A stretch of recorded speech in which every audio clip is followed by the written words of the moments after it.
Ça y est, on connaît la nouvelle garde rapprochée de Justin Trudeau qui vient peut-être de jouer ses dernières cartes. Des vétérans et quelques recrues, dont 2 Québécoises qui ont pris les rênes de différents ministères. Mais Olivier, il reste à voir combien de temps ce nouveau Conseil des ministres sera en fonction. L'instabilité du gouvernement Trudeau place le pays dans une bien mauvaise posture pour faire face aux menaces de tarifs douaniers de Donald Trump. Et avec un premier ministre qui réfléchit toujours sur son avenir, les 3 partis d'opposition veulent maintenant renverser le gouvernement. Les ministres arrivent tour à tour à Rideau Hall pour accepter officiellement leurs nouvelles fonctions. Un moment solennel pour ceux qui ont attendu patiemment. J'exécuterai loyalement et fidèlement les pouvoirs, mais qui survient en pleine tourmente, un remaniement forcé par les départs qui s'additionnent et qui apparaît comme une façon de gagner du temps. Vous allez être ministre combien de temps?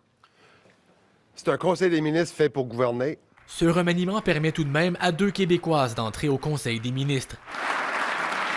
Élisabeth Brière obtient le revenu national et Rachel Bendayan les langues officielles. Elle est toutefois incapable de reconnaître le déclin du français au Québec. Est-ce qu'il est en déclin? Oui ou non?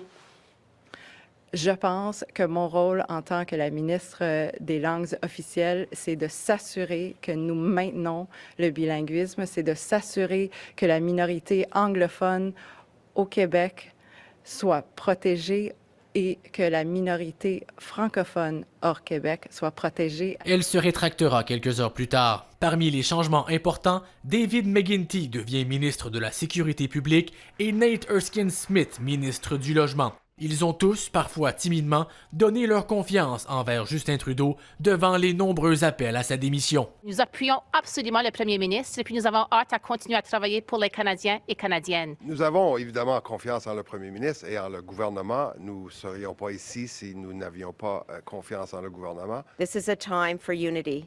This is a time for us to stand together. Il faut être unis devant Donald Trump, selon Anita Anand, nouvellement responsable du commerce intérieur et qui devra répondre aux menaces de tarifs douaniers. Mais pour le chef de l'opposition, le gouvernement Trudeau est simplement trop faible. On ne peut pas gouverner sans la confiance de la Chambre des communes. Il veut rappeler le Parlement et forcer un vote de confiance, maintenant que Jagmeet Singh affirme lui aussi qu'il déposerait une motion de censure. Si on a un vote de confiance, un vote de non-confiance à la Chambre des communes, dans les jours à venir, nous pouvons avoir un premier ministre avec un vrai mandat par la fin de janvier. Justin Trudeau réfléchit toujours à son avenir selon son nouveau ministre. M. Trudeau a demandé du temps, pour, comme on dit en bon français, pour penser à son affaire.